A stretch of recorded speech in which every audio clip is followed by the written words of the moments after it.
Lu pernah gak sih ngerasa main game tapi kayak masuk lukisan yang hidup?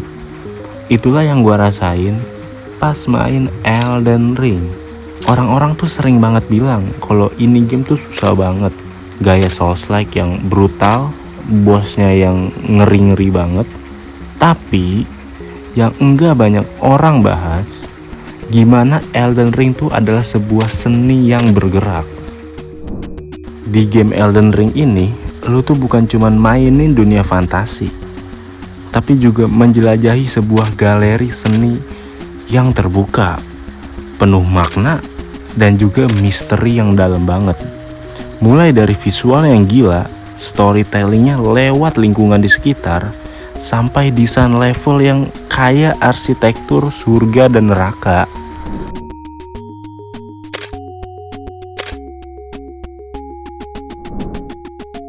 Oke nih, yang pertama itu kita bahas visualnya dulu. Elden Ring itu punya art direction yang gokil banget. Lihat aja Limgrave pas Golden Hour. Langitnya tuh kelihatan keemasan dengan kabut tipis dan pohon earth tree yang menjulang tinggi dari kejauhan. Itu tuh bukan cuma indah, tapi juga sebuah sinematik dari game tersebut. Terus masuk ke Lindell, kota megah, penuh kemewahan, tapi lu ngerasa ada yang rusak. Kayak kerajaan masa lalu yang sekarang cuma jadi peninggalan kuno. Atau Caria Manor yang atmosfernya kayak film horor gotik, serem tapi elegan. Dari warna, cahaya, komposisi, semua tuh dibuat bukan asal-asalan, tapi bikin lu yang masuk ke dalam sana ngerasa gak nyaman sama atmosfernya.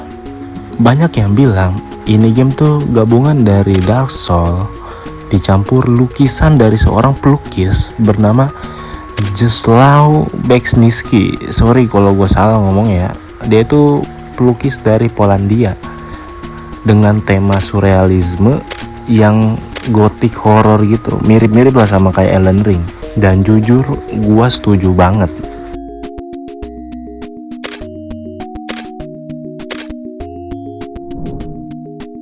Yang keren dari Elden Ring ini adalah storytellingnya yang enggak frontal.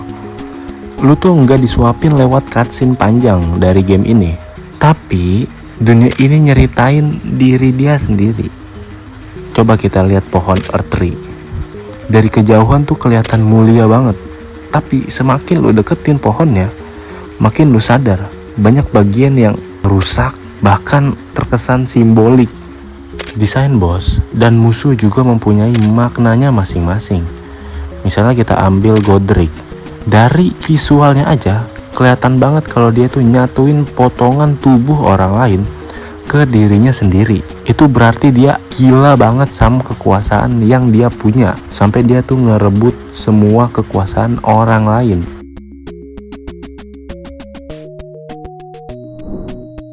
Bahkan item-item yang lu temuin di dunia itu kadang nyimpen fragmen cerita, kayak pedang tua yang ada catatan kecil tentang siapa pemiliknya yang dulu. Itu storytellingnya menurut gue gokil banget. Setiap detail tuh ada dari masing-masing item.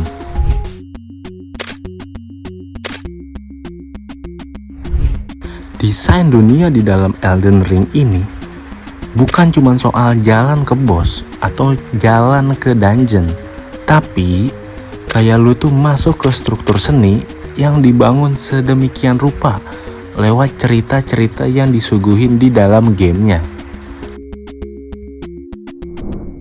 Contohnya adalah Stormveil Castle.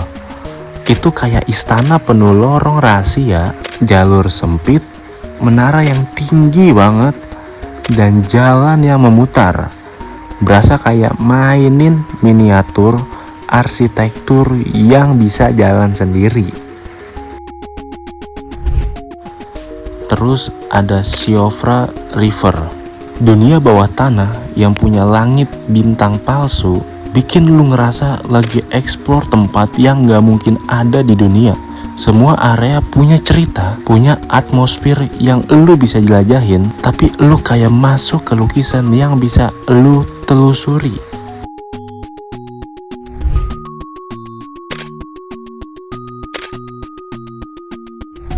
Hal yang paling unik di dalam Elden Ring adalah dia ngajarin lu untuk peka. Lu nemuin mayat nih, coba lihat deh posisinya, coba baca item yang ada di sebelahnya. Bisa jadi itu cerita kecil tentang seseorang yang gagal menyelesaikan tugasnya. Atau lu nemu patung aneh nih di pojok ruangan, bisa jadi itu bagian dari sejarah dunia. Bahkan ilusi kayak dinding palsu yang bisa dihancurin, itu bukan cuma rahasia gamer, tapi bentuk komunikasi visual dari game ke pemain. Intinya tuh adalah lu gak cuman main, lu tuh merasakan. Dan itu bikin hubungan lu sama dunia Elden Ring jadi lebih personal dan deep.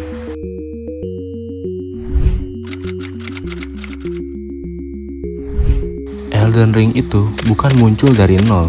Dia itu adalah warisan dari game From Software yang terdahulu kayak Dark Souls, Bloodborne, atau Sekiro. Tapi dikasih ruang lebih luas buat berkembang. Lu bisa lihat gimana pengaruh-pengaruh seni gelap, mitologi kuno, dan gaya lukisan klasik semua numplek di situ. Tapi From Software nggak asal ambil. Mereka ubah dan bentuk jadi sesuatu yang baru. Bahkan nama dari gamenya aja itu udah artistik banget. Mulai dari Elden dan juga Ring, itu udah artistik sih menurut gua ya. Oke, mungkin kita coba bedah kali ya nama dari gamenya yang artistik banget. Pertama, Elden. Itu kayak kata kuno yang kedengaran sakral, kayak kelihatan megah tapi kuno gitu. Terus juga ada Ring, simbol paling simple tapi dalam banget. Bisa berarti kekuasaan, bisa juga ikatan atau sebuah kutukan. Dua kata itu kalau digabung langsung ngasih nuansa misterius dan agung banget, kayak judul lukisan klasik yang penuh makna dan teka-teki. Jadi kalau lu pikir Elden Ring itu cuma sebuah game susah aja, mungkin lu belum ngeliat sisi seninya. Ini tuh lebih dari sebuah game. Ini tuh karya seni interaktif yang lu bisa masukin, jalanin, dan juga lu rasain sendiri. Sekarang gua tanya, area mana di Elden Ring yang paling estetik menurut lu? Drop jawaban lu di kolom komentar ya. Like kalau lu suka bahasan kayak gini, dan jangan lupa subscribe biar enggak ketinggalan video selanjutnya. Bye bye.